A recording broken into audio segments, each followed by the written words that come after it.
ontbytsake. Wat het van hierdie jaar geword? Ek meen, wat het van die jaar geword? Dit is die tweede laaste ontbytsake van die jaar. Kan julle dit glo? In 'n geval, goeiemôre, baie welkom. Dit is lekker om saam met julle altyd te kuier. Ons ateljeegas is die akteur en die skrywer en die kunstenaar en die musikant en die immer jonk Ian Roberts. Het jy weer 'n keer met jou fiets gekom? Laat het jy met jou fiets gekom, onthou jy? Ja. Nee, hierdie keer het ek van Leidenburg gery, so is moeilik met 'n fiets. En daar's ook nie meer paaie daar. Ja, nee. Die slaggaatregering, ja. Baie welkom, is lekker om saam met jou te kuier. Baie dankie. Charlene. Hallo David, nou toe dan iemand van jou eie petuurs hier vanoggend. Dit is lekker om jou hier te hê. Vandag is hier groot rykdom in ons ateljee. Ons wys julle baie spesiale muntstukke wat gedruk is om Pinotage 100 te vier. En julle kan sien hoe dit gedoen word. Dr. Judy is weer hier om kykersvrae te beantwoord en ons vertel julle van nog 'n lekker prys op sosiale media. Goeiemôre. Hi, hoe gaan met jou? Nee, dit gaan met my baie beter as met jou. Nee, dit gaan my goed. Wat dink jy van my hempie? Baie mooi. Maar dan kyk net die aandag bietjie daarop vestig. Vandag se sake fokus om terug te kom na belangrike dinge. Val in die mooi omgewing van die Boland en ons besoek wynplase, akkommodasie, mediese dienste en nog meer. Hier kuier ook weer 'n hele paar sakemense in die ateljee en finansiële sake is ook later aan die beurt. En natuurlik is Corlie ook aan die beurt om vir ons ietsie te maak om te eet. Hallo Corlie. Goeiemôre kollegas. Nou, Charlene het genoem van die Pinotage 100 munte. Nou, ek weet nie wat is die waardevolste nie, want die Absa Top 10 Pinotage wyne is ook pas aangewys en ek het juis hierdie wenwyne hier in die kombuis. Nou daarmee saam maak ek vir julle kakao, koffie, gebraaide bees, kort ribbetjies met chipotoli. Ek moet daai woord mooi sê. Polenta en balsamiese gegeurde Brusselspruite. Chipotle. Ons kop eers af met die weer en dan landboutsake met trots gebring deur 'n Laveld Agrochem.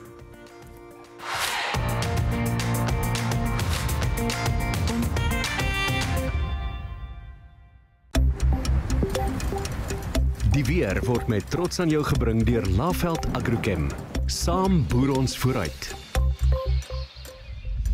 Goeiedag. Ek is Lenet van Skalkwyk en ons kyk net hierna na die naweek se weervoorspelling as ook die weer tot en met Dinsdag. Verspreide buie en donderbuie het die week oor die somerreënvalgebied voorgekom, maar die naweek verwag ons effe meer stabiele toestande veral oor die noordelike dele van die land waar dit ook baie warm en sonnig gaan wees. Met 'n swak koue front wat suid van die land verby beweeg, verwag ons matige toestande langs die Suid-Kaapse kus en daar selfs 'n moontlikheid vir bietjie ligte reën wat later in die Oos-Kaap en ook langs die KwaZulu-Natalse kus teen die aand kan voorkom. Donderstorms oor die binneland sal begin opklaar oornag en ons verwag hoë temperature oornag in die Limpopo provinsie as ook in die Kalahari omgewing. Vir die volgende paar dae is daar 'n goeie kans vir donderbuie oor die sentrale en noordelike dele van Namibië. Dit sal warm en winderig wees oor die westelike binneland, terwyl daar 'n 60% kans vir donderbuie in die Oos-Vrystaat en die Oos-Kaapse binneland is vir Sondag. Saterdagmiddag verwag ons sonnige toestande in Limpopo met 36 grade in Musina. Dit sal gedeeltelik bewolk en baie warm wees in Gauteng en ons verwag Saterdag en Sondag enkele donderstorms daar. 'n 60% kans vir donderbuie op die hoofveld van Mpumalanga. Vir Saterdag gedeeltelik bewolkte weer in die Vrystaat en KwaZulu-Natal met enkele donderstorms en kanse verbeter na Sondag se kant toe wanneer Bethlehem 'n maksimum van 26 bereik. Warm toestande word oor die binneland van die Oos-Kaap verwag die naweek met 'n bietjie ligte reën teen die kus teen die aand en vroeg in die oggend Sondag. Sonnige toestande in die middag. Dit sal ook 'n sonnige naweek wees vir die Wes-Kaap en winderig in Kaapstad en Langebaan. Middel 20s vir Saterdagmiddag en dit raak warmer teen Sondag, baie warm oor die westelike binneland. Dit gaan ook ongemaklik warm wees in die omgewing van Appington met hoë oornagtemperature en ook dagtemperature. Enkele donderstorms kan Sondag voorkom oor die verre oostelike dele van die Noord-Kaap. Verspreide donderstorms word Maandag oor die sentrale en oostelike dele van die land verwag terwyl dit baie warm sal wees in die weste en hoë temperature word steeds vir Limpopo en KwaZulu-Natal verwag. Maandag aand verwag ons geen reën in die weste nie, terwyl donderbuie steeds kan uitsak in die aand, maar ons verwag dat dit oornag sal opklaar deur na Dinsdag toe, wanneer enkele donderbuie weer vir die sentrale en oostelike dele van die land verwag word met reën in die oostelike helfte van die Oos-Kaap. Oggendtemperature bly hoog oor die westelike binneland die volgende paar dae, gevolg deur hoë dagtemperature soos 33 in Kalvinia en Appington. Vir Dinsdagoggend steeds warm in die Laagveld en die Limpopo riviervallei en ons verwag koeltoestande oornag in Bethlehem met 'n minimum van 12.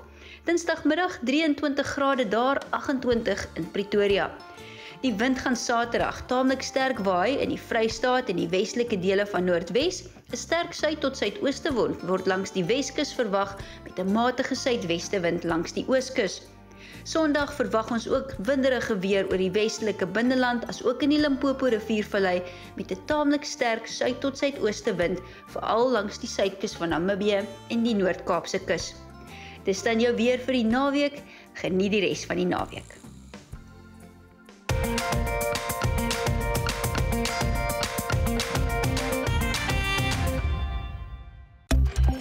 Landbounuus word met trots aan jou gebring deur Laveld Agrochem. Saam boer ons vooruit. Konrad Bredenhan is van Iets Bright. Konrad, goeiemôre. Môre Dawie. Is dit reg Iets Bright? Iets Bright. Nou, wat is Iets Bright? Hoe werk dit? Ag Dawie, Iets Bright is 'n produk wat jy in jou swembad gooi. Dit vervang jou tradisionele kloorbehandelings. Ons is baie trots op die formulasie want dit is 100% kloorvry. Hoe dit werk is as jy die produk in die swembad gooi, dan gebeur daar 'n oksidasieproses. Tydens hierdie proses word jou alge en jou alles wat jy nie in die swembad wil hê nie word aangeval, dit word afgebreek. Die produk daarna breek ook af in water, in suurstof, so jy sit met geen negatiewe residue nie. So met ander woorde is die oksidasieproses wat dan die alge en die bakterieë en so. Presies, ja. En so. Maar ek meen, kan mens regtig gaan swem? Dis 'n goeie vraag. Enigiets nuuts op die mark is altyd iets wat mense 2 keer oor dink. Veral as jy nog jou kinders en jou familie daaraan blootstel. Iets Bright is nie net veilig om te swem nie. Dit het ook 'n SANS 2411 sertifisering. Wat beteken jy kan daarin swem, jy kan die water drink. Dis veilig vir diere en vir mense. So of jy nou in die stad met jou nuwe babatjie wil ek amper sê swem en of jy nou daar in die Karoo sit in jou sementswembad en jy het dalk nog 'n vis daar vir 'n troeteldier, jy's veilig jou vis en jou baba. So dis die visse ook, jy kan ingooi vir die visse enig. Ja. Nou wat is die voordele bo tradisionele gewone kloorbehandeling byvoorbeeld? Ek wil nie te veel ingaan op die nadele van kloor nie, maar daar's redes hoekom die EU-lande dit al hoe meer strenger toepas en amper wil ek sê tot 'n mate probeer verban. Meer prakties is, dis net eenvoudig makliker. Die aktief bly in ons produk vir 7 tot 10 dae aan die gang, waar kloor is dit 24-36 ure. Wat beteken jy gooi dit elke 2 weke in jou swembad. Jy hoef dit nie weekliks in te gooi nie. Dis byvoorbeeld ook nie pH sensitief nie. So byvoorbeeld 'n swembad wat pH van 7.8 het, kloor raak baie min effektief dan. Dan moet jy mens 'n klomp bymiddels gooi en so aan. Ons het nie daai probleem nie en dan natuurlik jou kinders se oogies gaan nie brand nie. Jy het ook nie die velirritasie nie en dis goedkoper as kloor. So waar kry mense dit? Man, op die oomblik ons is besig om na die winkels te beweeg, maar vir nou is dit op ons webwerf itsbright.co.za en dan ook op Amazon. So, ja. Is dit 'n vloeistof? Is dit 'n poeier? Dis 'n poeier. Dit lyk soos kloor. Dis nie kloor nie. Jy gooi dit 'n bietjie in 'n bak, 25 liter bak, jy meng dit, los dit op en jy gooi dit in. Dis verskriklik. En hoe vinnig werk die ding? Hy het 'n slow release, hy het 'n stabiliseerder binne in die ding. So dis hoekom hy 7 tot 10 dae werk. So binne 3 dae is jou swembad blou. As indien hy heeltemal groen is. As hy blou is, bly hy blou. Konrad Bredenhan, Iets Bright se verteenwoordiger. Dankie dat jy vanoggend by ons 'n draai kom maak. Dankie Dawie. Dis nou weer beurt vir my kollega en sy gesels met ons gas vandag, Een Roberts.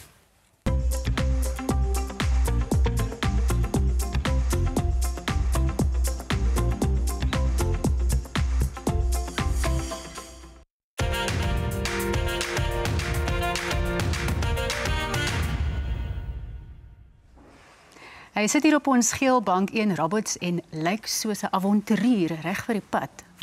Waartoe gaan jy vanoggend? Jy lyk of jy reg is om iewers te gaan. Ja, kyk ek's eintlik op die pad. Ons doen musiek. Ja. In die nagte en dan is dit 'n konsert of 'n ding in die aand en dan verloor jy hierdie hele ding van opstaan en perfek lyk, jy weet jy. Dis soos as jy op jou trek is, so 'n trek. Het jy nie weer iewers langs die pad in jou, is dit jou Land Rover Land Rover, ja. Ja, want dit doen jy gereeld. Ja, Agter by kyk, 'n volstasie. hy's nou op 970.000 kilometer, so hy kyk na die miljoen.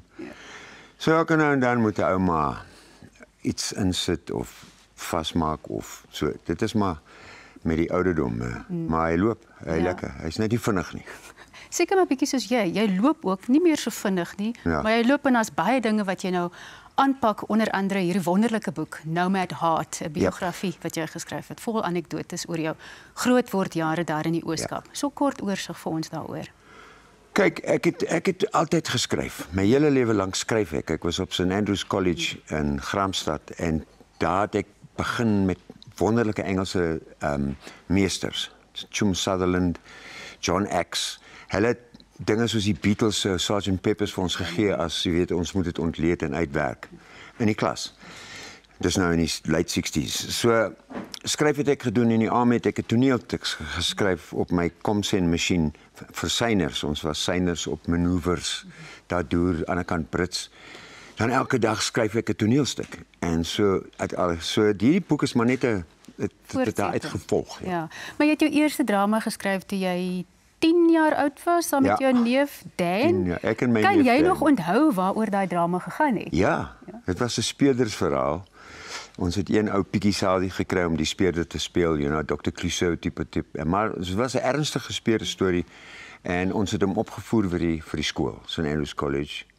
'n preparatory school. En die hoof was Griff Mullins, wat crazy was oor drama. Nee. Wow. Dan maak hy die saal oop elke Saterdag, dan kan jy daar gaan optree as jy wil. Toe skryf ons die ding. Nou daar's net 2 name behalwe een wat mense jou aan ken, dink ek, en dis Boet en Sloet. Boet en Sloet. Boet en Sloet. Pretty accurate, ja. Hoe het dit jou lewe, ek wil nie sê geshape nie, maar gerig, want jy probeer ook maar baie hard om 'n diverse akteur en 'n mediamens te bly.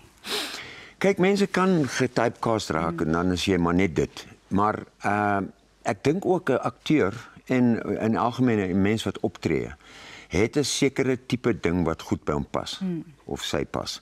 En as jy nou toe ons jong akteurs was ons so verset op die ding dat ons enige rol kan speel. Ons kan 'n vrou speel. Ons kan 'n skilpad speel. Anders. Dit was ons begeerte, maar met tyd dan sien jy nee, jy's nou nie so goed om 'n skilpad te speel nie.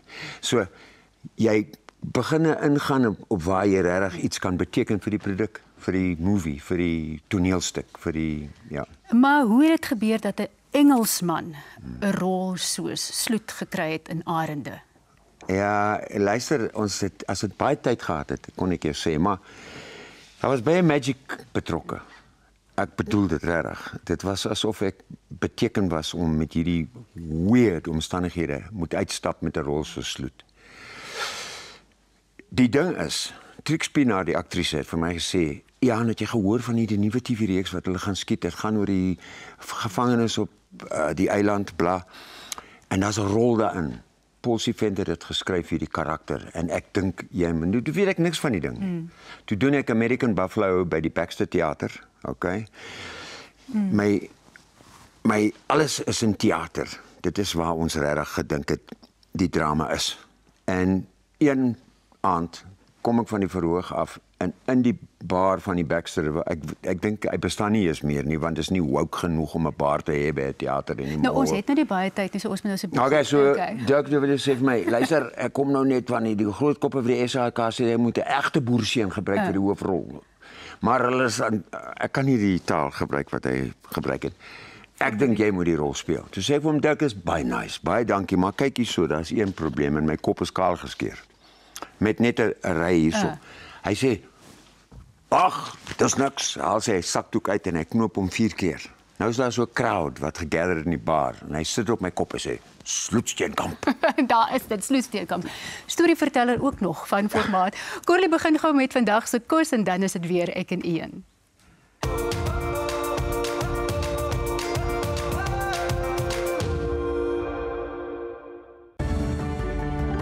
Pinotage is 'n eg Suid-Afrikaanse wynkultivar wat vanjaar al 100 jaar oud is. Dit vorm deel van ons ryk nalatenskap en erfenis. 'n Wyn wat Suid-Afrika met trots verteenwoordig.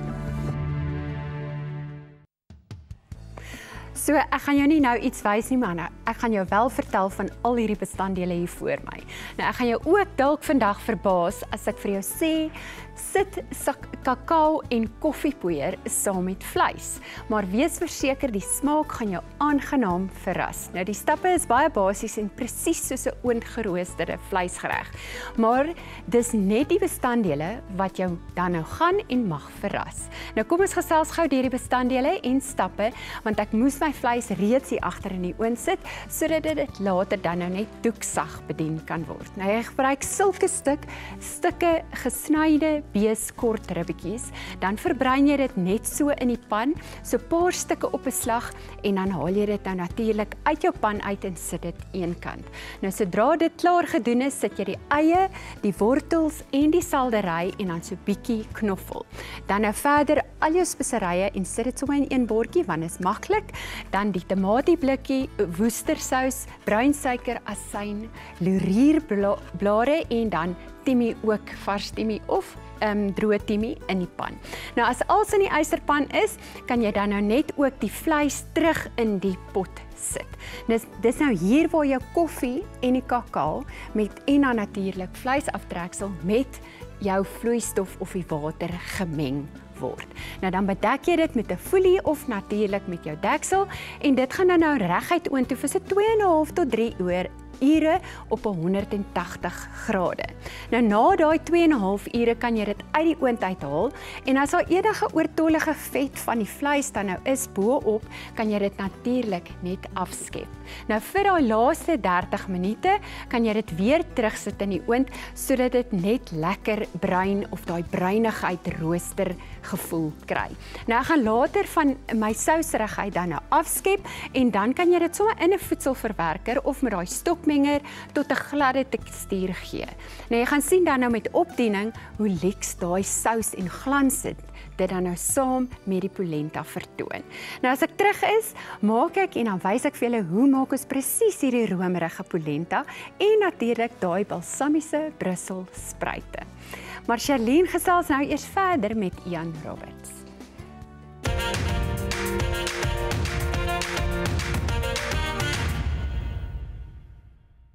Henriette, lekker dat jy altyd daar is. Ek dink ek was nou net op 'n date. Jy is nog getroud. Gaan jy draai kom maak by die event? Ek dink dis nie. My boyfriend is amazing. Almal in Paradysbos crush op hom. Ek crush nie. I think you two are quite remarkable. A strong man needs a strong lady. Jy kan nie te huis toe voor ek jou nie my secret spot in die woud gewys het nie.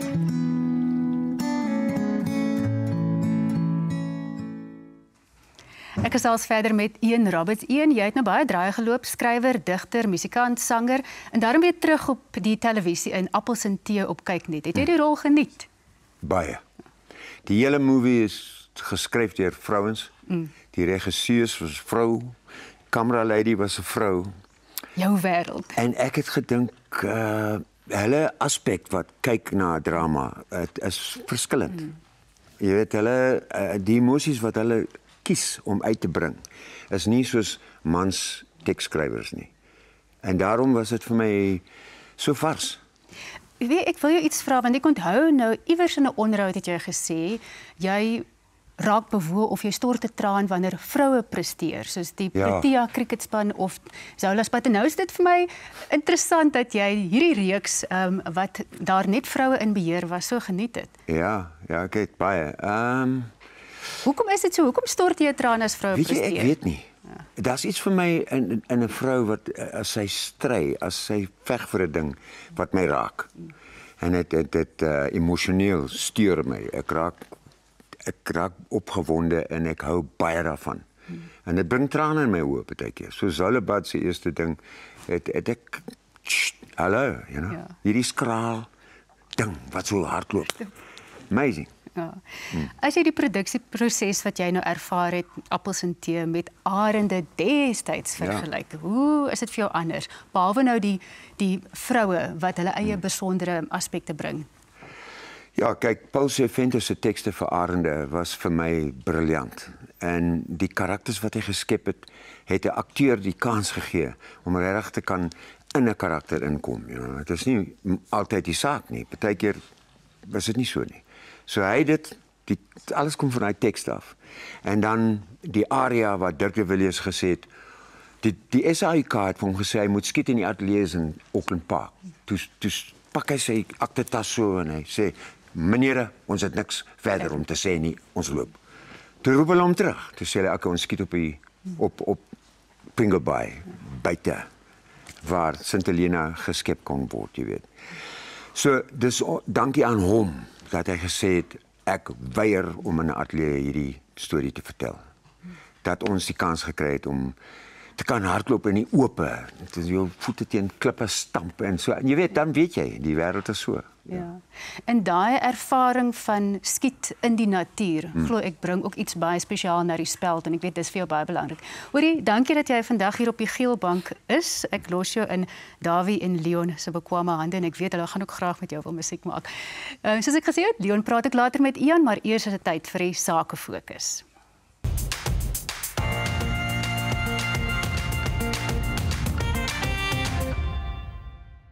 Hi, ek is André Pollard. En as dit by besigheidslenings kom, kies ek vir Pollen Finance in my span. Welkom by die Sake Fokus waar ons vandag in die mooi Bolandse omgewing kuier. Eerste aan die beurt is Stellenbosch, bekend as Universiteitsdorp en omgewing omring natuurlik met pragtige wynplase. Ek weet nie hoekom enige van daai studente deur nie, maar kom ons gaan kyk. Stellenbosch is die tweede oudste Europese nedersetting in Suid-Afrika. In 1679 het die gouverneur van die Kaap, Simon van der Stel, 'n nedersetting hier op die oewer van die Eerste Rivier gestig en dit Stellenbosch genoem. Die dorp se eikeboombedekte strate is besaai met kafees, boutiques en kunsgalerye. Kaaps-Hollandse argitektuur gee 'n gevoel van Suid-Afrika se Nederlandse koloniale geskiedenis, net soos die dorpsmuseum se geboue en tuine. Die Stellenbosch wynroete bestaan tans uit die grootste gekoördineerde netwerk van wynkelders, wat elkeen 'n unieke kelderdeurervaring bied vir die wynliefhebber en toerist. In die hartjie van Stellenbosch staan Oude Werf Hotel, Suid-Afrika se oudste hotel wat gaste al sedert 1686 verwelkom. Deur die eeue het dit 'n konstante teenwoordigheid gebly en is herbou, herontwerp en altyd gereed om mense te ontvang. In 2007 is die hotel deur die Potosi-familie gekoop en ontwikkel tot wat dit vandag is, 'n prominente Stellenbosch landmerk. Oude Werf kombineer erfenis en karakter met kontemporêre gemak.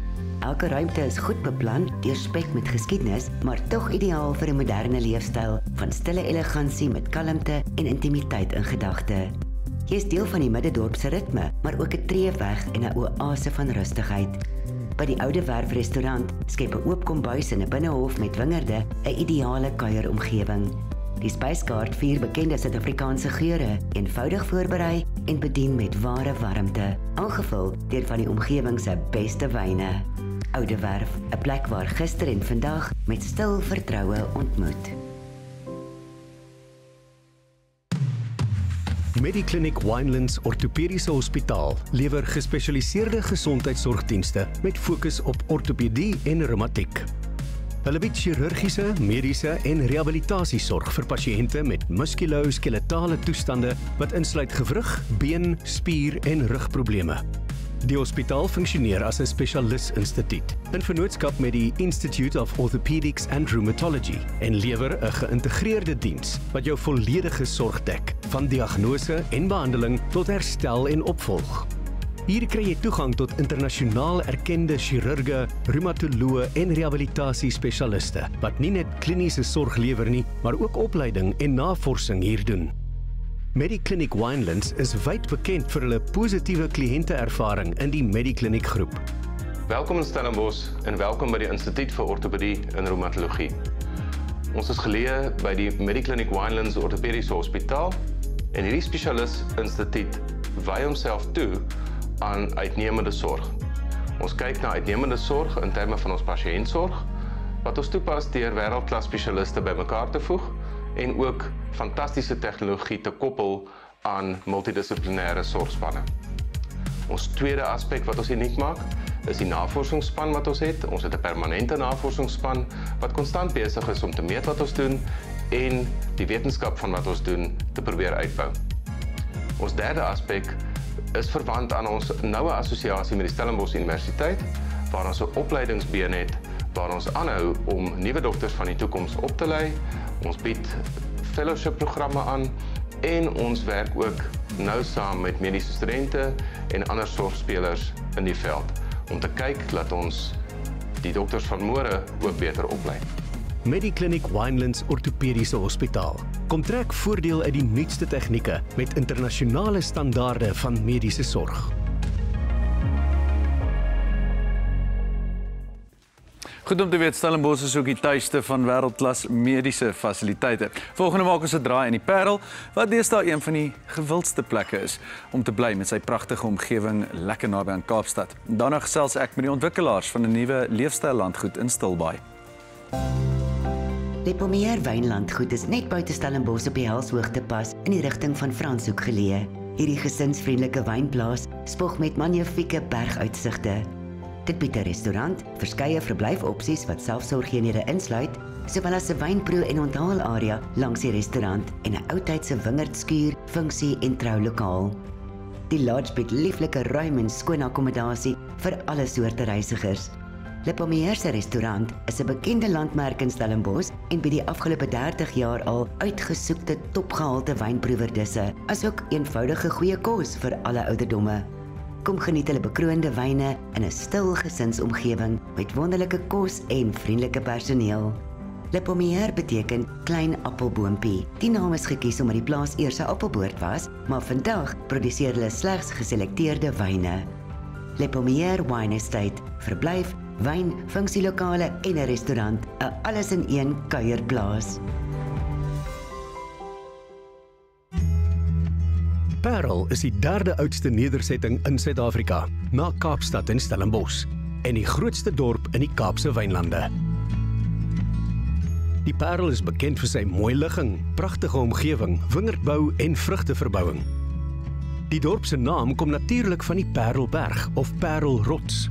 Hierdie groot granietrots bestaan uit 3 afgeronde uitlopers en is in majesteit al vergelyk met Ayers Rock in Australië.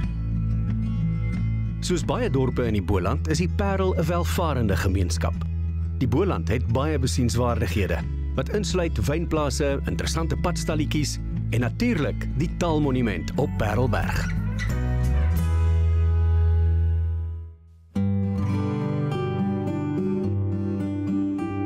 Welkom by die volgende hoofstuk van Parelvallei Lifestyle Estate and Farm, geleë in die Kaapse wynlande. Fase 2 van die ontwikkeling bring betekenisvolle verbeteringe aan die landgoed, met nuwe huisontwerpe, sterk beleggingswaarde en 'n hegte gemeenskap.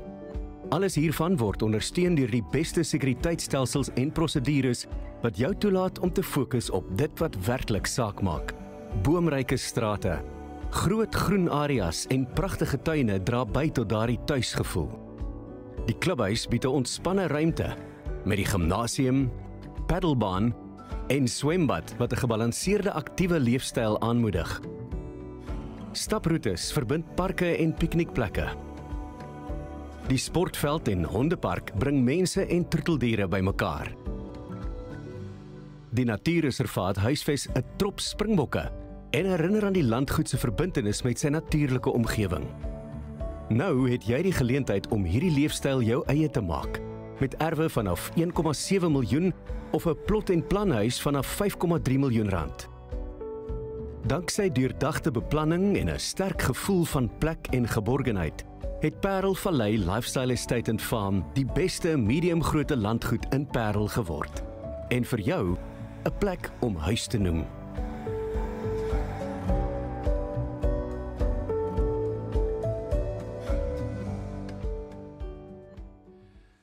Van een van my gunsteling plekke in die land, Stilbaai, Annelies Pieterse en Wessel Miller, ontwikkelaars van Fleur de Vie Lifestyle Estate. Goeiemôre. Goeiemôre Leon. Dit is vir my baie lekker om julle hier te hê. Annelies, kom ek begin met jou. Wat maak Fleur de Vie uniek? En natuurlik nou waar in Stilbaai is dit geleë ook? So Vlerewee is in Stilbaai Wes. Stilbaai bestaan uit 2 gedeeltes, soos jy weet. Jy moes daar vakansie. Pragtige dorp.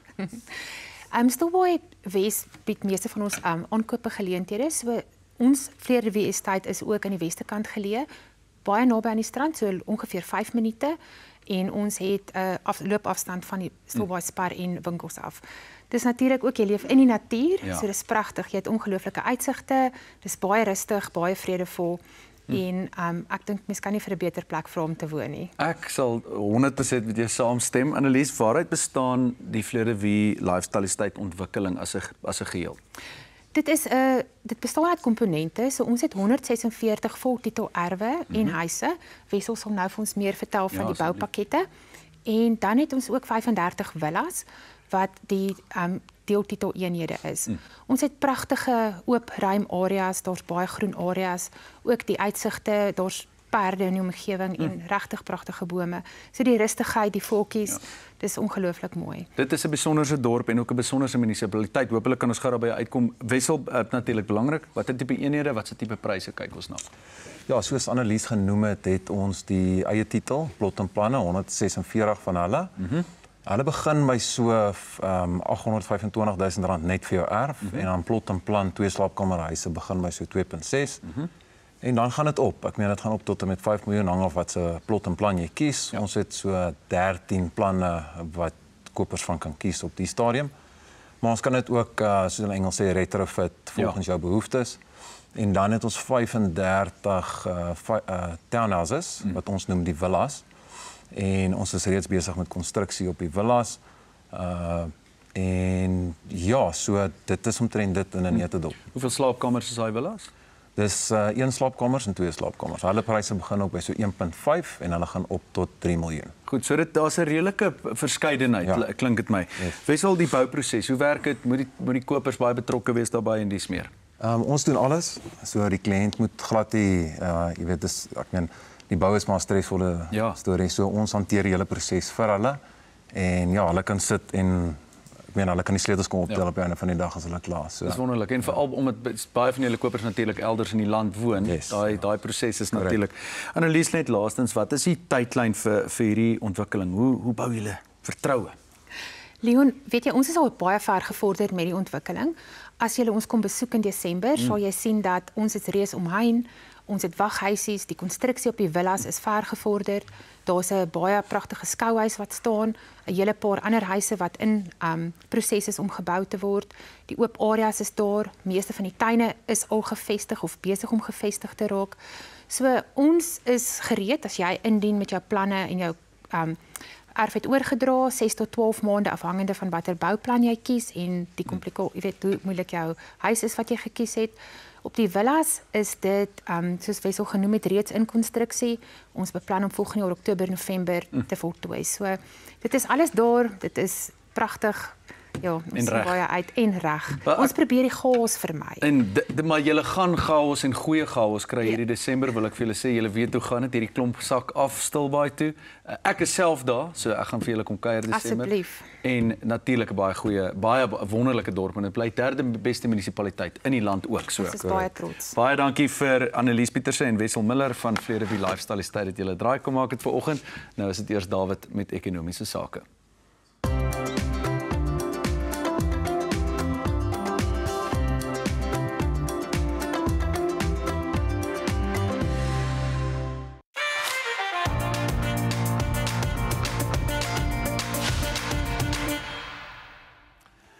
Wel, baie belangrike ekonomiese stukkie statistiek wat die week bekend gemaak is, dis die ekonomiese groeisyfers in die derde kwartaal. Die ekonomie het in die derde kwartaal gegroei teen 'n tempo van 0,5%. Dis nou kwartaal op kwartaal aangepas vir die seisoene en so aan. So daar's 'n paar statistiese aanpassings en so gedoen. Basies kom dit daarop neer. As die ekonomie aanhou groei soos in die derde kwartaal, dan gaan die ekonomie groei teen 'n tempo van 0,5%. Hou in gedagte dat die bevolking groei teen 'n tempo van so wat 1,5%. Wat nou onvermydelik beteken dat ons op 'n per capita basis weer 'n keer armer gaan word. En as mens kyk na die eerste 9 maande, die vergelyking met die eerste 9 maande van verlede jaar, dan is die ekonomiese groei so wat 1,2%. Wat presies dieselfde as die minister van Finansies se verwagtinge. Maar hier's die punt. 'n Ekonomie wat groei teen 0,5%, is 'n nasionale krisis. Dis iets waaroor ons almal baie bekommerd moet wees. En ek is bevrees as ek kyk na die makro-ekonomiese omgewing, gaan ons miskien volgende jaar so iets wat beter ekonomiese groei sien, maar sekerlik nie veel beter nie. Ons moet mik vir ekonomiese groei van 4, 5 en 6%. Daar's lande wat tot soveel soos 12% per jaar al gegroei het. China, byvoorbeeld 'n klompie jare terug. Soos groot ekonomieë, soos die Chinese weer 'n keer, groei teen 'n tempo van so wat 5%. Dis al reeds groot ekonomieë. En Suid-Afrika moet ook daarvoor mik. Daar's 'n klomp dinge wat ons moet doen om dit in plek te stel. Een het ons al reeds gedoen in 'n groot mate en dit is ons inflasie afgekry en inflasieverwagtings het ook nou heelwat gedaal. So dit is dan een ding wat al klaar in plek is. Maar daar's nog twee goeders wat ons moet doen. Ons moet privaat eiendomsreg beskerm en ons moet handel in Suid-Afrika aanmoedig en beskerm. Vrye handel tussen individue en besighede. Nou ek is bevrees, daar doen ons al die verkeerde dinge. In die geval van privaat eiendom word privaat eiendomsreg in terme van die wet kan dit gesteel word en hoë vlakke van belasting en dies meer. Dis alles ondermyning van privaat eiendomsreg. Wat vrye handel betref is dan nou weer 'n nuwe belaglikheid wat voorgestel word en dis elke denkbare besigheid in Suid-Afrika moet 'n lisensie kry. Dit ontmoedig vrye handel en dit gaan nie lei tot ekonomiese groei nie. So een van die drie goeders is so 'n soort van in plek alreeds en as ons nie die ander goed in plek kry nie, gaan ons vasgevang bly in hierdie lae traject van swak ekonomiese groei. Hierdie is 'n nasionale krisis en ons moet daaraan aandag gee. Hierna gesels ek met 'n nuwe gesig hier op Ontbytsake, Daniela van Heerden in Nuussake.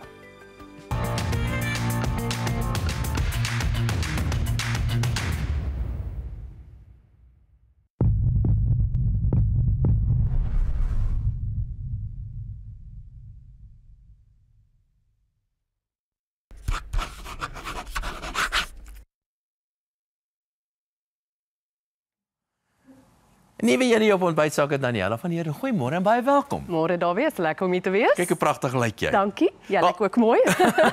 Ekonomiese groei het tekort aan ekonomiese groei. As ek hier 'n klomp redes, ek het hom van die redes genoem. Maar een belangrike rede het eenvoudig te doen met die feit dat ons nie voldoende vaardighede in die land het nie. Nou is daar 'n lekker debat gewees in die parlement die afgelope week om ons slaagsyfer wat sogenaamd 30% is vir matriek aan te pas. Ja. Vertel ons daarvan. Ja, ek het juist gedink toe jy praat oor die ekonomiese probleem. Onderwys is eintlik ook 'n groot probleem en dit voed natuurlik later die ekonomie. Baie mense glo daai saagsyfer is 30%. Dis darm nie die gemiddeld nie. Dit is van die vakke wat jy moet deurkom. Musi Maimane van Bossa het gevra dit moet gelig word. Dokter Musi Maimane. Verskoon, dokter Musi Maimane van Soweto. Hy het gevra dit moet gelig word na 50%. Daar was toe 'n stemming gewees en die party het gesê nee, dit moet nie gelig word nie. Die wat nou gesê het interessant genoeg Vryheidsfront Plus, Vryheidsfront Plus, ANC, DA het teen sy mosie gestem. Saam met hom was onder andere MK en EFF gewees, maar hulle het besluit dit moet bly soos dit is. En dis nou 'n interessante gesprek oor die hele ding oor onderwys. Is ons probleem regtig net oor die slaagsyfer of is dit 'n breër onderwysprobleem? Wat dink jy? Ek is 'n bietjie in twee gedeel hieroor. Ek het nogal vermoed ons moet dit verhoog het na 50% toe, of selfs nog meer. Ek sou nie so sê nie, Dawie, want die probleem is nie eintlik by die matrieks nie. Dit begin by die hele stelsel. So ek dink as jy regtig iets wil verbeter, begin by graad 1, begin by laerskool en om dalk iemand in wanneer hulle skool kan verlaat in graad 9 gereed te kry om sê net maar ambagte te gaan doen, om 'n haarkapper te word, om 'n naaltegnikus te word. Nie nou skielik in matriek wanneer dit die laaste jaar is, nou probeer jy half kunsmatig daai slaagsyfer lig nie. Wel die argument daarteen is dat nou het ons almal die matriek en ons weet tog almal die matriek beteken eintlik niks nie of baie min. Presies, maar ek dink nie die slaagsyfer gaan daar 'n verskil maak nie. Ons moet gaan vroeër ingrypings doen. Nee, daarmee verskil ek nie met jou nie. Nog 'n interessante ding is die Australiërs, ja. Hulle het nou 'n nuwe wetgewing wat gesê het die kinders, ek weet nie wanneer as jy 'n kind nie, is dit onder die ouderdom van 17. Ek sou sê 'n tiener word so 13 en dis wanneer dit begin. Ek dink is 16 wanneer hulle nie hulle mag nie op sosiale media wees. Hulle word verban, ja, hulle word kinders mag nie op sosiale media wees in terme van die nuwe wetgewing in Australië en lyk meer en meer lande kyk daarna. Ja. Deel van 'n groter gesprek en ek dink ons sien ook as jy nou so die skole in Suid-Afrika, selfs Afrikaanse skole se sosiale media dophou, van volgende jaar af is baie skole selfoonvry skole. So ek dink baie mense begin besef selfone is dalk vir kinders bietjie gevaarlik, veral sosiale media, hulle het nie die vaardighede om dit te hanteer nie. Daar's baie gevaarlike inhoud ten spyte van al die veiligheidsmaatreëls, maar is hierdie die oplossing? Dit is nou die gesprek. Gaan kinders nie maar net sê dan en jok en sê maar ek is ouer en dan nog steeds eintlik blootgestel word aan meer gevaarlike inhoud nie, want daar soos ons weet, sê net maar jy gaan op 'n 'n drankwebwerf, jy wil gaan bier koop, dan sê hulle sê net gou vir ons, is jy 21 of 18 of ouer. Jy kan jok.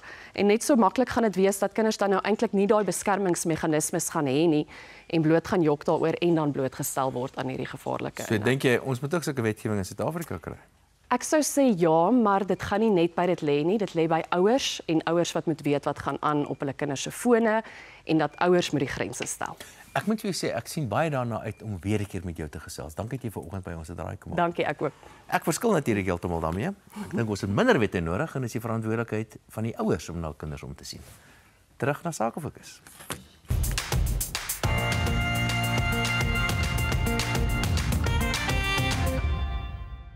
I can train for any occasion. I can overcome any obstacle. I can face any challenge. I can prepare for the worst.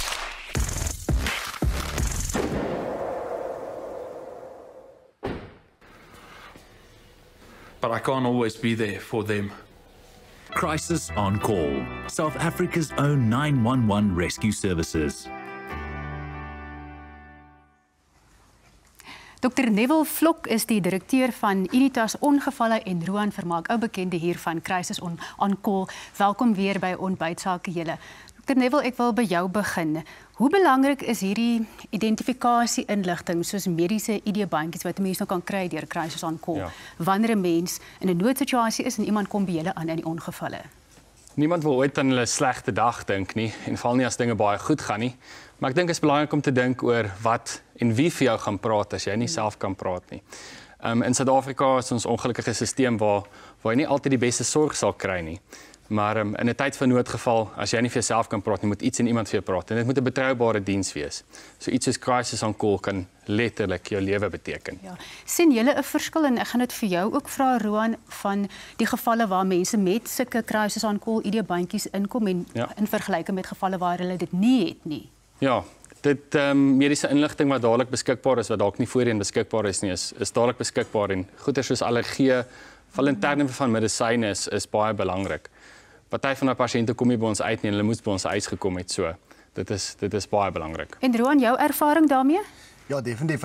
As jy gaan kyk na die uit navorsing onder die paramedici sal hulle vir jou sê die kere waar ons deur Crisis on Call hulle uitgestuur het na een van ons geregistreerde kliënte toe, sou die proses net soveel makliker gewees het en uitgesorteer gewees het. So wanneer hulle dan op die ou einde by die ongevalle aankom, is die inligting reeds beskikbaar en daar's namens gepraat en dan ook buite by die noodgeval self is dit net baie meer georganiseerd as wat dit is sonder die inligting. Ja, as iemand vandag nou wil aansluit by Crisis on Call, wat doen hulle? Waar begin ek? So dis baie eenvoudig. Jy kan die Crisis on Call webtuiste besoek by crisisoncall.co.za of jy kan die woord ontbyt SMS na 48950. Dis R1.50 per SMS en standaard datatariewe geld. Ons het ook 'n spesiale aanbod omdat dit feesseisoen is en natuurlik wil almal dalk altyd so 'n bietjie ietsie ekstra hê in die tydperk van Kersfees.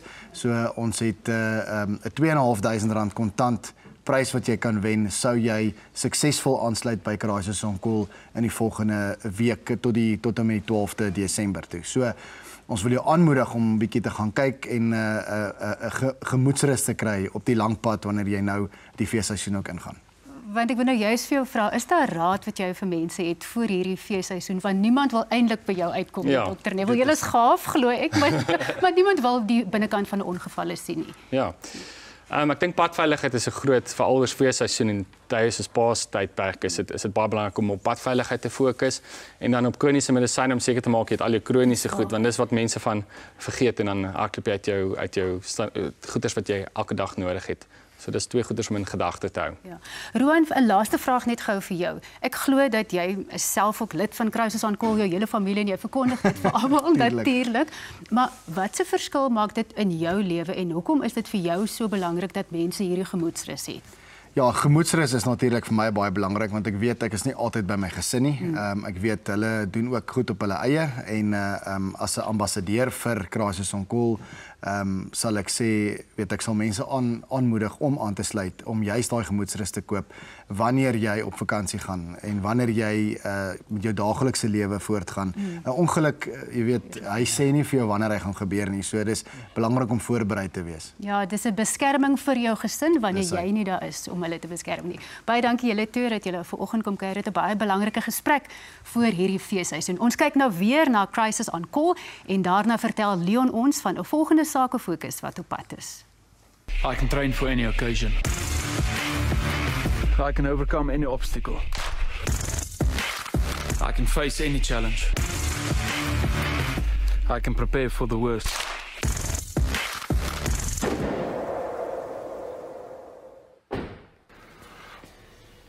But I can't always be there for them. Crisis on Call, South Africa's own 911 rescue services.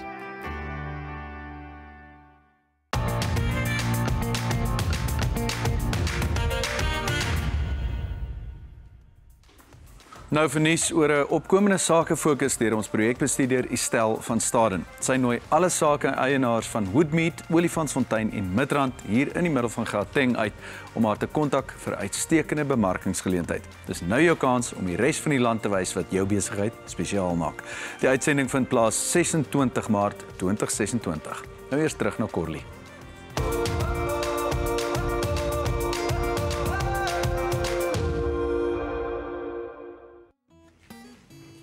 Nou gebruik nou daardie 30 minute wat jou vleis in die oond rooster om natuurlik jou polenta en jou brusselspruite te maak. Nou polenta is iets wat jy dadelik maak en bedien. So polenta is basies daai of in eenvoudige terme geel mieliemeel. Nou ek maak dit altyd gaar presies soos dit op die pakkie se instruksies staan en dit daai verhoudings aandui. Nou ek gebruik wel altyd so helfte melk of room en dan die helfte water. Nou jy mag dalk vra hoekom? Dit is eenvoudig vir ekstra lekkerte.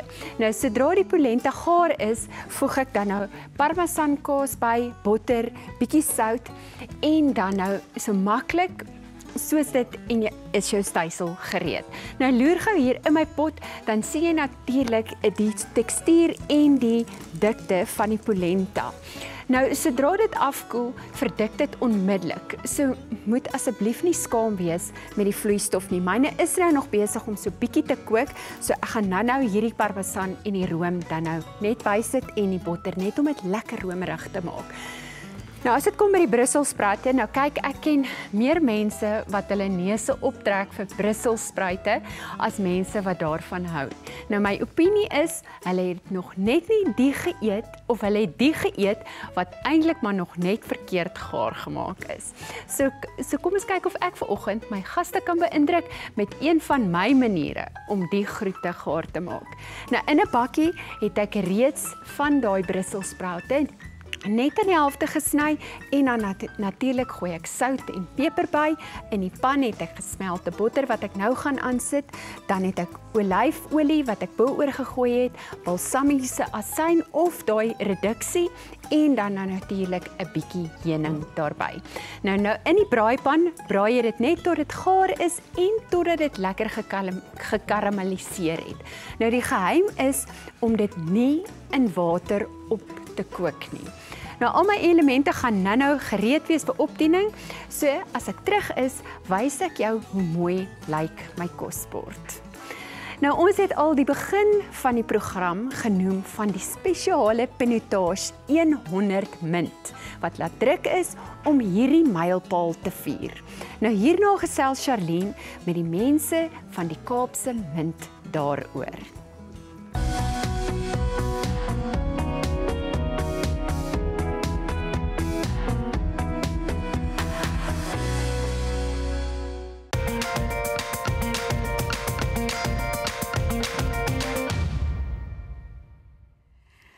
Natanja van die Kerk is hier, sy is die besturende direkteur van die Kaapse Mint en Pieter Steyn is produksiebestuurder. Baie welkom julle, dankie dat julle kom kuier en baie dankie. Wat luister. Natanja, wat het die Kaapse Mint geïnspireer om die 100-jarige viering van pinotage vas te vang in hierdie spesiale mintreeks? Want dit was eintlik 'n baie logiese ding om te doen. Ons sien onsself as die rentmeesters van ons kultuur en ons probeer dit vasvang in Suid-Afrika se metaal wat oorwegend goud en silwer is. Ja. En pinotage is soos wat champagne vir Frankryk is pinotage vir Suid-Afrika. En 100 jaar van pinotage is net 'n absolute mylpaal. Vertel vir my van die ontwerp van hierdie muntreeks. Wat sien ons hier op? Ek het net nou onderste bo. Ja. Wat ons probeer doen is ons het 'n regte numismatiese reeks probeer ontwerp.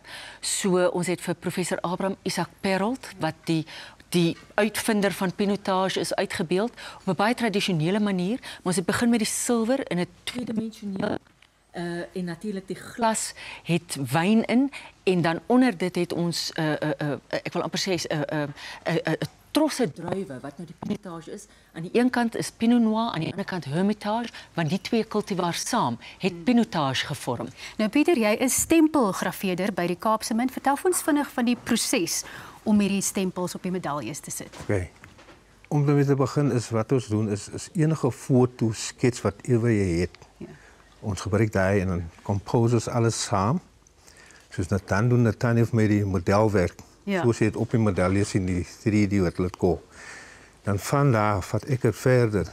Dan sit ek het op die staal en grafeer die stempels mos nog soos jy dit sien daar. Ja. Dan word het gaan as 'n klomp proses wat jy deurgaan soos hardening en al daai.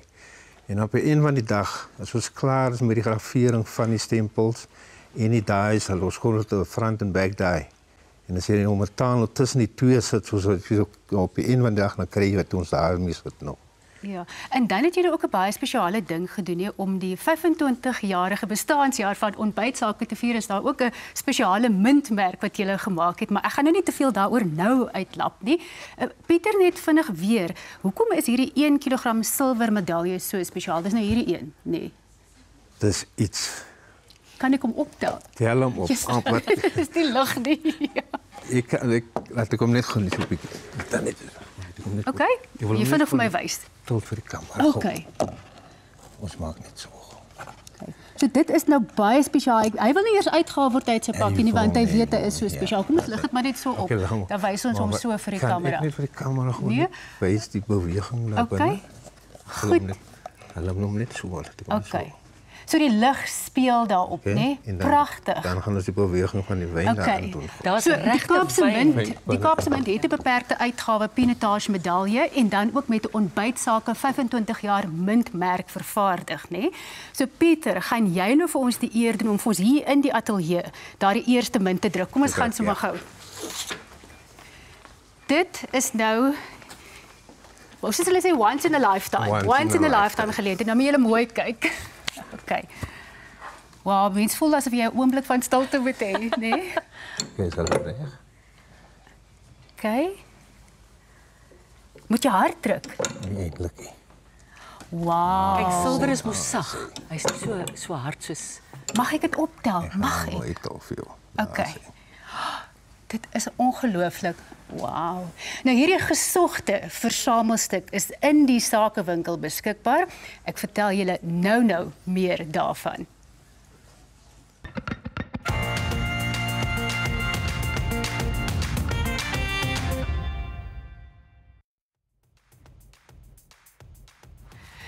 Soos julle gesien het, hierdie versamelaarsmunte is baie spesiaal en dit is verseker 'n goeie belegging. Daar is slegs 10 goue munte en 25 silwermunte beskikbaar. Ek het gedink daar's 10, wag wat, dit klink vir my. Louis McLaren, hy is Ontbytsake se uitvoerende vervaardiger en hy het pas goue munt nommer 1 en silwermunt nommer 1 gekoop, so nou is daar nog minder beskikbaar. En dan sê hulle vir my, daag Louis nou ook vir Dawie uit om te koop. So Dawie, jy moet wikkel.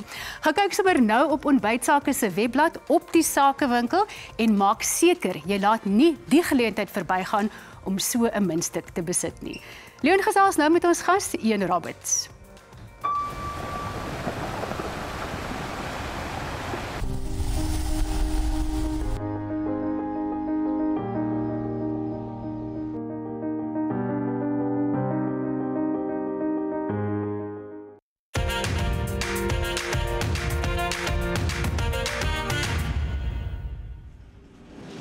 is my so groot voorreg om te gesels met Ian Roberts vanoggend en ek wil met jou spesifiek 'n bietjie musiekstories praat. Ja. Oor die Radio Kalahari Orkees. Hoe dit begin? Dis eintlik maar wat ek kom ons begin daar. Ons begin by die begin daar van Radio Kalahari Orkees. Ja, kyk, is 'n bietjie van 'n grap. Soos my loopbaan basies. Ja, dis meeste dinge is grappe op die ou end, maar wat gebeur het is ons is gefire deur Kestrel. Ja. Boetenswaar in Mogai. Daai. En toe my neef word gevra deur Irving Schlossberg, die boerejood, die hoof van EMI. EMI destyds, ja. Om 'n movie te maak van 'n song wat hy geskryf het, The Crying Shame. Okay. En toe het Danny iemand om dit te sing nie, toe kom ons in en ons doen dit. Ek en Norman sing baie goed. Ja. Fats het 'n fly whisk gebruik as 'n koning, jy weet, en toe doen ons hierdie movie. En toe hou Irving Schlossberg daarvan en hy sê hy soek 'n CD. Maak 'n plaat. Ja. Ja. Rian Malan, Dan Roberts begin skryf. Wow. En ons maak hom. Ja. En nou is dit 20 jaar down the road, ja. En jy's met julle het 'n verskriklike unieke, wil amper sê die klank wat julle bring binne. Ja. Daar's herkenbare elemente daaraan, maar daar's iets vir my, dis amper asof dit aards is. Dis onopgesmik. Dis net lekker. Dis interessant dat jy so voel, regtig, want ons doen wat ons lief is voor. Dan het 'n Ierse agtergrond en Rian het 'n Afrikaanse agtergrond en ek het 'n African agtergrond. So jy die drie forces wat by mekaar kom. En ek dink die musiek, sy ritmes en dinge kom daaruit. Ja. En dit is uniek. Net daarvoor. Dis 'n redelike eklektiese, eintlike vermenging van 'n klomp goed. Ja. As ek die dinge so kyk. En 'n optrede by julle vir iemand wat nou nog nie, wat kan 'n mens, is dit 'n vreemde spul? Gaan julle te kere op die verhoog? Wat gaan daar aan? Nee man, ons is 'n radiostasie. Ons send uit. Enigiets is moontlik. Ons doen partykeer die weer en partykeer die nuus. Meestal net grappe, maar die radiostasie send uit. Ja. En ons baseer alles daarop. Lieflik. Ja. Is daar enige optredes wat Desember opkom vir julle? Ja, ons begin nou eintlik. Ek het gisterand by 'n plek Loop Café, ek dink in Potchefstroom gespeel. Ja. Lieflike plek. Ja, lieflik, baie Loopstraat, ja. Ja. En ons is by die Railway Café buite Pretoria en ons is by Troyville Hotel Sondag. Lieflik. Op die dak, ja. Nou ek wil vir julle sê gaan kyk vir Radio Kalahari. Ek gaan luister en kyk na Ian Roberts. Dis 'n belewenis. En ek wil net vir julle sê ek het nou agterkom toe jy praat van akteur wees en net op daai gedagte het ek agtergekom Dawie sal definitief 'n skilpad kan wees want hy hou van dop. Hy hou van dop. Ja, kyk, en as hy voel skilpad is te veel vir hom, kan hy verander na akedus. Enigiets is moontlik. Enigiets is moontlik. Ian Roberts, is baie lekker met jou te gesels.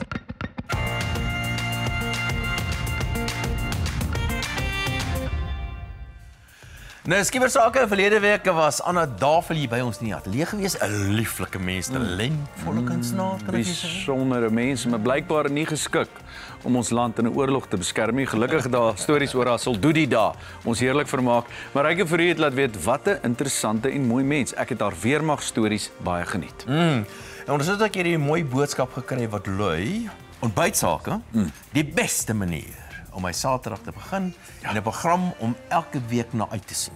Julle maak my lewe mooi. Dankie, liefde Lindy. Ag Lindy. Ag man, jou. Net vir die pret het ons julle ook op Facebook gevra, as jy kon kies sou die rewind knoppie druk of die pause knoppie van die lewe. Die oorgrootste meerderheid van julle wou rewind. Maar Jana Vos het geskryf pause om net my kinders is 'n klein wees geniet sonder om te gejaag. Ja, nee, absoluut. Ons is te gejaagd. Onthou om vinnig te spring, want ongelukkig kan ons nou nie pause druk op hierdie een nie, om een van daai versamelaars muntstukke in ons sakewinkel te koop. Hier is dit weer, en dan terug na die sakefokus. Groot nuus in die week se sakewinkel. Koop ontbytsake versamel muntstukke ter viering van ons 25ste bestaanjaar en Pinotage 100. Slegs 10 goud en 25 silwermunte is beskikbaar, vervaardig deur die Kaapse Munt. Dis 'n belegging vir 'n leeftyd.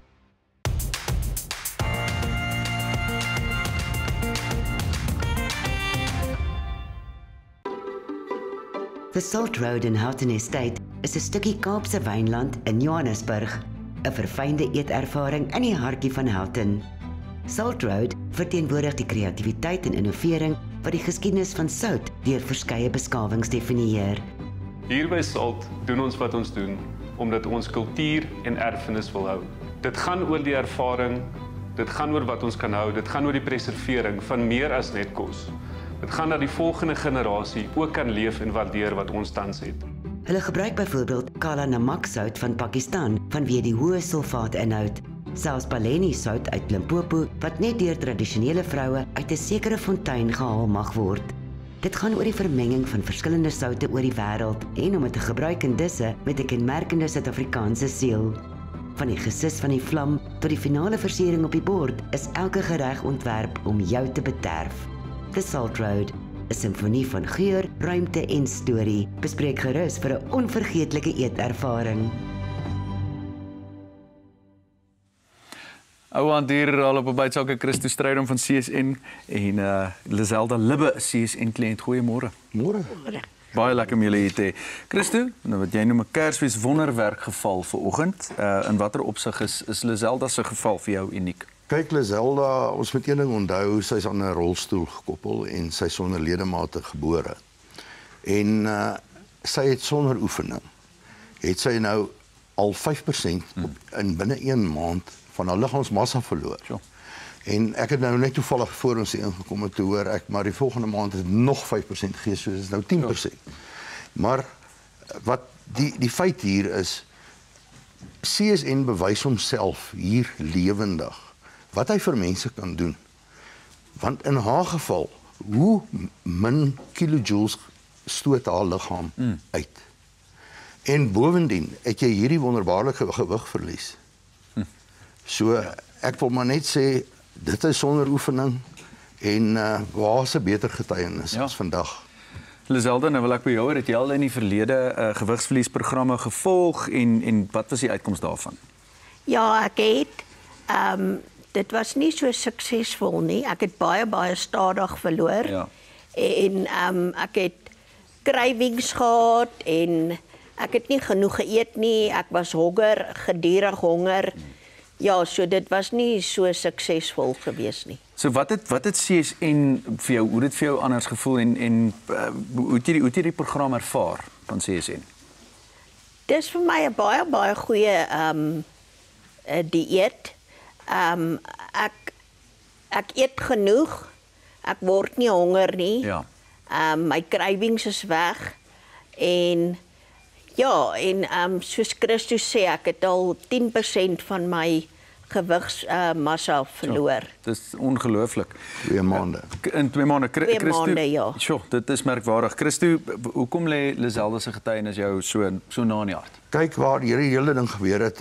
Kykers sal ook onthou, 15 jaar terug het ek vir hulle iemand hier gebring wat wêreldgeskiedenis merk gemaak het in die limfedeem wêreld. Toe die huisgenoot my gedaag het. Ja. Om iemand te help wat 310 geweeg het. En binne 15-18 maande het sy 212 kg verloor. Sy was in 'n bed gekluister, 'n dubbelbed, sy het hom vol gelê. En die mense weet van haar Sofia Loods, want dit is regtig wêreldgeskiedenis op daai stadium gewees. Discovery Channel het hiernatoe gehaas. Hulle het op 2 kere in die kliniek het hulle haar kom besoek.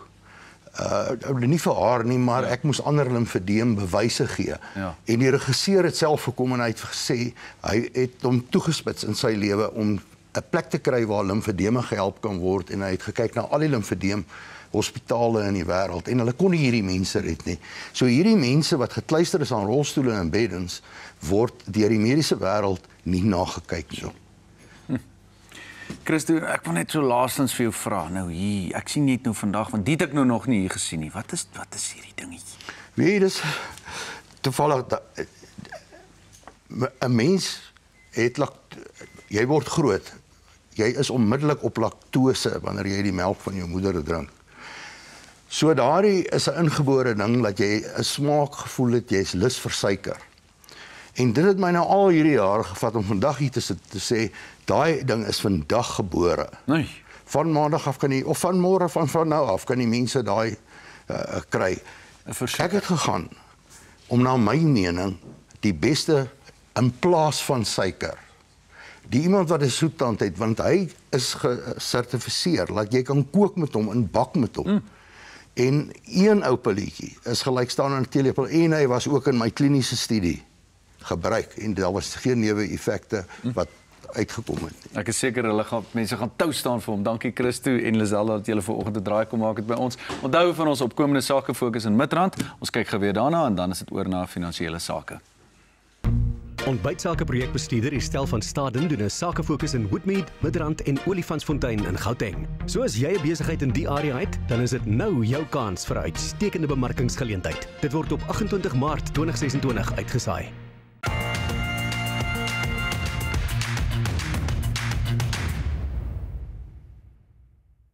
Naam is nooit net 'n naam nie. 'n Naam, 'n reputasie word gemeet nie aan wat dit sê nie, maar aan wat dit doen. Beskerm jou besittings en verseker jou finansiële toekoms.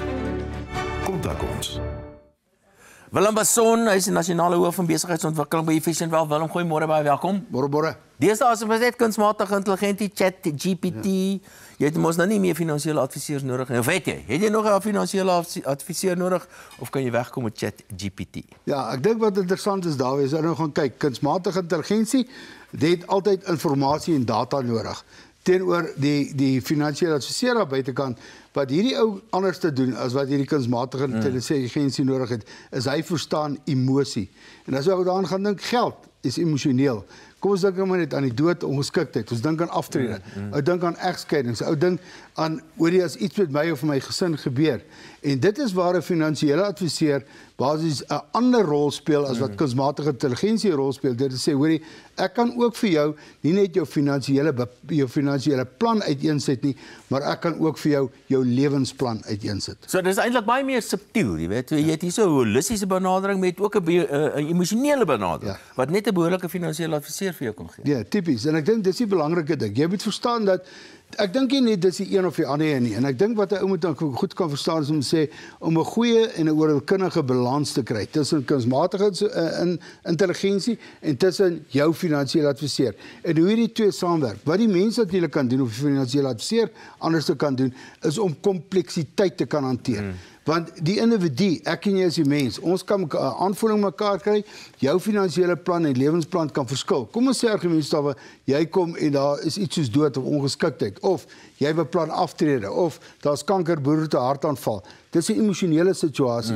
Dan verander jou lewenstyl verander, jou lewensplan gaan verander en jou lewenstyl en jou lewensplan moet dan aangepas word by jou finansiële plan. Wat normaalweg sal 'n kunsmatige intelligensiestruktuur net vir jou die finansiële plan voorlê. Wat natuurlik punte is, en 1 of 2 of 3 van die goed kan korrek wees, maar hy neem nie die emosie in plek nie. Ja, so ek het nou finansiële adviseur wat nou my van Efficient groep en so daar is nog rol vir kunsmatige intelligensie in hierdie pakkie. Ja, en ek dink dis iets wat ons baie goed bemeester by Efficient is om te sê binne Efficient Wealth die finansiële adviseurs daar is. Ek en jy moes hierdie week weer 'n eksamentjie afgelê het om te sê hoor die kos bring ons die hoogte van nuwe goed. So hy weet presies wat is die goed wat in plek moet wees, wat nie noodwendig deur kunsmatige intelligensie gaan weet wat in plek moet wees nie. So daar's definitief nog plek vir die finansiële adviseur in Suid-Afrika en in jou en my lewe as dit kom by finansiële en lewensbeplanning,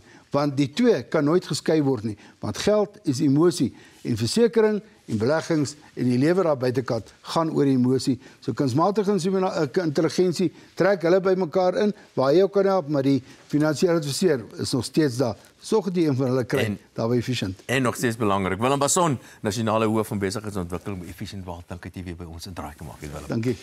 Leefstylsake met Dr. Judy is volgende en sy beantwoord verdere vrae van kykers.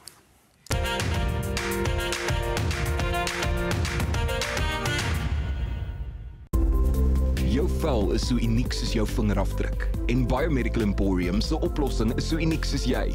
Klinkklare wetenskap, beskikbaar uit die liefde vir jou vel. Regte mense, regte vel, regte wetenskap. Nou vandag kry julle kundige advies spesiaal vir julle want ons kykers het vrae ingestuur. Dr. Pretorius van Biomedical Emporium, baie welkom. Nou die eerste vraag van Marita van die Vrystaat. Dr. Judy, ek is 66 jaar en het vergrote poree op my neus en op my ken. Hoe kan ek dit behandel? Goed, so dit klink vir my na 'n verouderingsprobleem. Ongelukkig met veroudering gaan jy kyk na die elastisiteit van die vel gaan verlore en in die middelste laag van jou vel het jy kollageen wat in die dermis voorkom en baie keer as die kollageen wegtrek van mekaar af, dan begin daai poree groter te raak. So huisadvies, kry vir jou produkkies wat retinol bevat en hyaluronsuur en dan ook vir professionele behandeling, moenie skrik vir microneedling of chemiese afskilfering nie, dit help baie. So nog een van die Vrystaat, Marita, nie Marita nie. Ek is 72 en skielik het ek vele bruin vlekke oral, vernaamlik in my gesig. Is dit 'n Vitamiene D tekort? Vitamiene D is een van hulle, maar hoor gou-gou, in dermatologie, meeste van die siektetoestande, velsiekte-toestande wat in dermatologie beskryf word, staan bekend as solar elastosis, solar keratosis, solar lentigans. So solar sê vir jou, die son is die grootste probleem.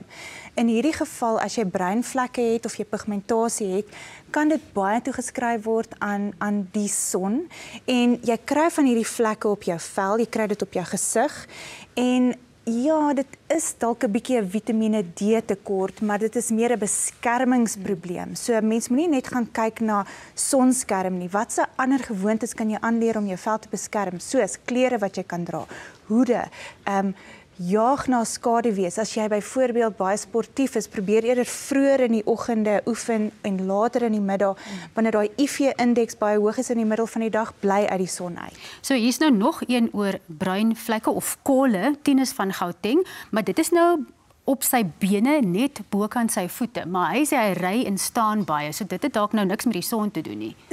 Ek sal sê dit het, veral as hy kort broeke dra. Jy weet as jy baie keer bestuurders gaan sien as hulle so ry, dan sien jy daai bruin vlekke is op hulle arms en die veroudering op jou regterarm oor dit dis aan die regterkant waar ons bestuur is meer as wat dit is aan die linkerkant. So as Tinus byvoorbeeld baie in die son tyd spandeer met kortbroeke, dan is dit definitief 'n solar probleem. Sean van Noordwes sê ek het gordelroos en dit brand verskriklik. Ek het al gehoor dis baie seer, wat kan ek doen? Goed, gordelroos is definitief 'n virale tipe van infeksie wat mens kan kry. Ja, die pyn is intens en gewoonlik wil jy daai areas baie skoon en droog hou.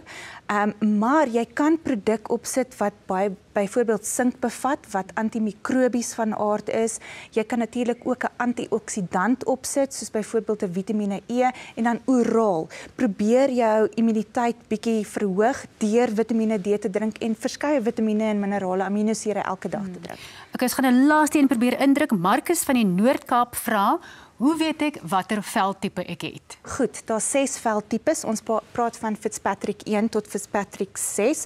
Fitzpatrick 1 is 'n ligte veltipe, skandinawiese Ierse ondertoon en hoe ligter dit is, hoe meer brand jy in die son en hoe meer rooi bly jy.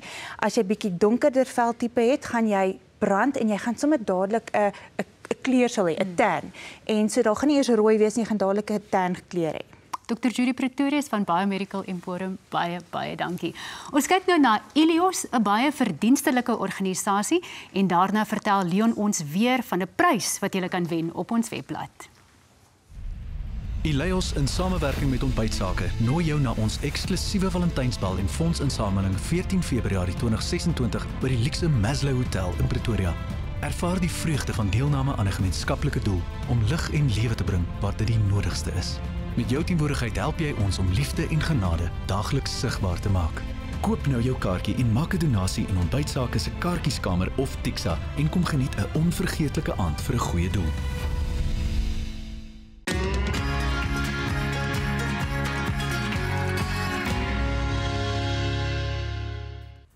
Daar is alweer lekker pryse te wen op ons webblad. Meal Mits gee 30 heerlike gekookte maaltye vir 30 dae, alles ter waarde van R3000 weg.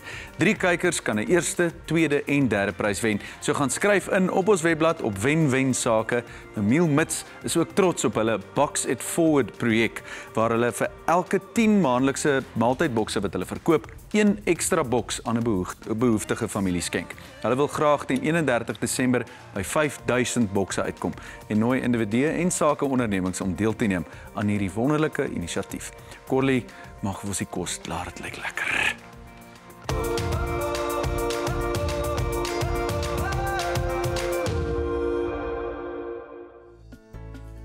So ek is opgewonde oor die bordkos wat ek vandag opdien. Dis vir my altyd die eenvoud in smake op 'n bord wat mense kosverwagtinge oortref.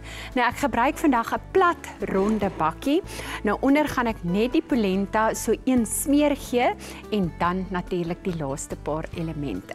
Nou kom ek doen dit gou en soos ek vroeër vir jou genoem het, hierdie polenta is iets wat jy moet maak en dadelik opskep want hy raak redelik vinnig ferm. So ek vat so een groot lekker skep en dan maak ek net so en dan natuurlik hierso is my vleis en jy sal nou sien hy het 'n lekker, ek net so lekker stuk nou hier kry. Hy het 'n lekker donker kleur en dit is nou natuurlik jou kokos en dan daai koffie. Daar's en dan hierso sit jy nou, hierdie van my het nou 'n bietjie gestaan, so dan verloor hy sy groen, daai mooi groen kleur. Maar jy kan hom natuurlik ook net so in 'n roosterpan gou-gou so 'n paar kere laat braai. Daai sit jy dan daar. Hierso is my sous wat ek net in die voedselverwerker gesit het. Dit kan jy nou net so bietjie ekstra oorgooi, dalk so hier aan die kant om drip vir 'n laaste bietjie groen opgekapte persielie. En dan hierdie is nou absoluut net vir snaaksigheid en om bietjie kleur op my bord te bring. Dit is net 'n lemoen wat ek dan nou bietjie in die pan gebraai het en hom gaan ek daar sit. Geen spesifieke rede nie. Nou gaan probeer gerus die resep van my. Dit mag jou dalk net vriendelik verras. Kyk gerus op ons webblad vir my resepte en laai ook sommer daai 25 jaar gedenktydskrif gratis af en kyk hoe mooi dit is. Daarna gesels Dawie met Jan Roberts. Vier 25 jaar van ontbytsake met ons digitale tydskrif. Dis 128 blaaie van gratis aanlyn leesgenoot of om af te laai. 'n Beperkte aantal harde kopieë, geteken deur jou gunsteling aanbieder, is ook te koop. Besoek ontbytsake.co.za en klik op Sakewinkel vir jou gratis ontbytsake aanlyn tydskrif.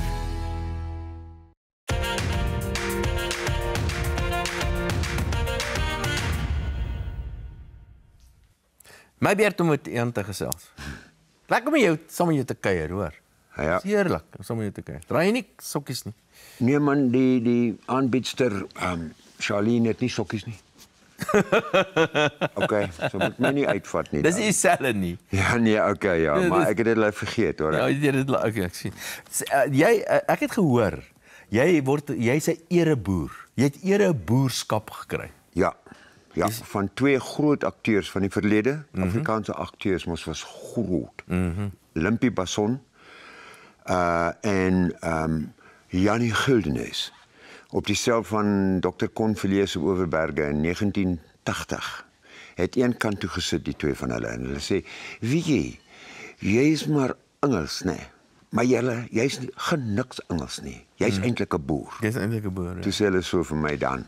Nou is jy nou 'n ereboer. Nou is hy 'n ereboer. Jy het nou hierdie boek van jou geskrywe, hy's Engels en Afrikaans. Ja, hy's vertaal deur 'n man, Daniel Hugo, in Afrikaans, en ek het hom in Engels geskryf. En ek moes deur al sy skryfwerk gaan om te sien of dit reg, en dit was briljant. Hy het my laat 'n paar keer lag en 'n paar keer huil in Afrikaans, ja. Afrikaans gehuil? Ja, is 'n ander huil, ja.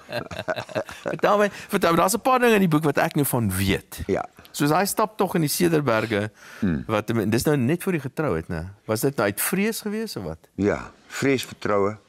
Ek het nie geweet of ek op die ouderdom van 36 moet trou nie. Want die lewe was goed, man. Die lewe was goed as 'n enkelloper. En toe gaan ek in die Cederberge in met 'n ruksak en 'n klein gasstoofie en ek gaan vra vir die heelal om my te sê. En ja, ons het nie baie tyd nie, maar ek het geskrik daar op 'n berg, hoor. Jy kan ook vergaan daar in die winter, want dit is baie koud. Hoe was dit in die En koud? ek kry 2 skaapwagters, hulle pas my op. 2 kleerlingouens van een van daai nedersettings daar. En ons slaap in so 'n tent en dan die volgende dag loop ek af na 'n riviertjie in die Cederberge en ek sit daar en 'n arend kom. En nou ons nou net arende geskiet. Toe kom hierdie groot arend en hy sweef so oor met dat ek sy sweef in sy vlerke in die wind kan hoor. Dan sit hy oor kant en op 'n rots so, op 'n wand, krans. En hy kyk my so uit. Toe sê ek gaan trou. So dis die groot voël se skuld. Sê voël. Sê Oh, voël. ons maak 'n vinnige draai by die Eystervoëls Flysaf eer. Ontbytsake word met trots gevlieg deur FlySafair. Besoek flysafair.co.za en gebruik hulle laagkoste soekfunksie vir die mees bekostigbare vlugte na al die groot stede in Suid-Afrika en verder. FlySafair, vir die liefde van vlieg.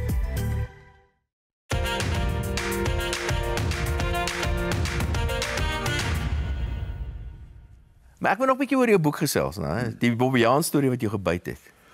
Ja. Jy wil die Bobbejaan soen, of wat wil jy doen? Nee, die Bobbejaan was in 'n movie. Die Bobbejaan moes aan my gekoppel raak as 'n akteur of 'n karakter, Calarieri, daai Bobbejaan. Ja, toe moes ek gewoond raak en die vrou was 'n Duitse vrou wat hierdie Bobbejane in hierso naby Palleborba op 'n plaas groot geword het, gemaak het. Toe sê sy vir my, "Okay, I go invisible boon." Dis in 'n hok op 'n trailer wat ons gesleep het van daar af na 2 riviere in die Kalahari. Ja. Sy sê, "I go in, I make peace with the baboon, and then when I am getting peaceful, you come in and she make peace with you." Ja, ek gaan nou in. Hy Bobbejaan kyk my net een keer en hy gaps my op die been nog. Kwaa! Kyk, Bobbejaan is 'n ding, hy's vinnig. En toe wil ek dit slaan in selfverdediging. Sy sê, "Leave it, do not hit the baboon." En toe word ek vriende met die Bobbejaan. Toe word jy die Bobbejaan. Alpha male, ja. Jou internasionale rol, jy het 'n hele klomp van internasionale rolle gespeel. Ek het ja. Ek het met groot akteurs gewerk ook. Sidney Poitier, Patrick Swayze, Kim Basinger. Patrick Swayze? Ja, maar het jy 'n paar dansmoves gewees? Nee, hy was nou nie in 'n dance mood nie. Hy was in King Solomon's Mines. Ook weer. Toe speel hy die main ou en ja, ek en hy het baie goed oor die weg gekom. Hy's 'n brawe man, maar regular ou, nee. Wat bedoel jy met 'n regular? Gewone. Regular ou, hy het nie te veel fiffies en faffies nie. Hy's net so stryd. Fiffies en faffies. Ja, dis my woord, okay. Dis jou woord. Ek hou van fiffies en faffies. Ek het hom vandag ontwikkel. Ek wil 'n bietjie oor jou familie ook weet. Jou grootkinders, wat doen hulle? My grootkinders Kara is in Durban, sy's 'n aktrise. Sy het laas jaar 'n prys gewen as beste aktrise, 'n Naledi prys. Sy's 'n groot karakter. Ek is baie lief vir my kinders. Daniel is hierso in Joburg nou, hy het teruggekom van die Kaap af. Hy sê hy verkies Johannesburg en hy verkoop huise. En my ander 2 kinders is 6 jaar oud. Hoe oud is hulle nou? Okay, Kara is hier by. Nee, die kleintjies nou. Die kleintjies is 6. 6. Dis 'n tweeling. Tweeling, ja. Jy het 'n tweeling, nee. Ek het 'n tweeling. Is hulle twee, is dit 2 dogtertjies? Nee, is 'n seentjie en 'n dogter. 'n pigeon pair, soos hulle sê. Ja. Dit is 'n ding wat ek dink jy gestuur is deur die heelal om 'n paar klappe deur die gesig te kry. Ja. Net so kwa. Jy het gedink dit was so, is nie so nie, dis so. Dit is soos die Bobbejaan nou vriende met jou kinders gemaak. Nee, ons is vriende. Ja, ek is pappa en mense sê, "Hoe gaan dit met jou kleinkinders as ons in 'n winkel inkom?" Het jy dit ook al gekry? Ja. Op jou klein. Sê wat, hoe gaan dit met oupa? Ja, oupa, ja. Nee, want dit is fascinerend, regtig. Partykeer lag ek vir hulle so baie. Dat ek loop in die straat af in Leidenburg en gaan ek na Pick n Pay toe, dan lag ek nog steeds soos ek loop met die sypaadjie af, dan kyk die mense vir my so asof jy gek is. Jy weet daai ding. Asof so, oh shame, you know. Hy's die lekker in sy kop hierdie. Dat jy lag. Luister, ek het heerlik saam met jou gekuier, maar ons is nog nie klaar met jou nie hoor. Ja. Ek moet vir jou sê jy lyk Mens, soos 'n boer. Ek's op die pad, ja. Ja, jy het nie sleg gedoen nie. Dankie. Jy het jou rol mooi vol gestaan as 'n ereboer. Dankie. Oupa, maar baie dankie dat jy hier draai kom maar. Sê jy. Plesier my kind. Plesier. Hoorie maar hierdie chippertollie smaak lekker. Ek Los dit nou. Een, maar ons stuur vir jou nou nie Liane weg hier vandag nie, hoor. Hierdie lieflike botelde Mentos Pinotage. Wow. Pryswenner, nie sommer van hierdie lieflike leersak van Boot & Rally. 'n ontbytsake bekertjie en 'n getekende 25 jaar tyd. Dit ons nou vir jou dit geteken. Ek voel Wat gaan jy vir ons teken? Ek sal teken 'n boek van my. Ja, sy. Hy's hier ergens daar, 'n boek ja. Die volgende week is dit ons Kersprogram julle met musiek van Chappelle en nog 'n hele paar ander verrassings. O, dit gaan nogal lekker wees dan, hè.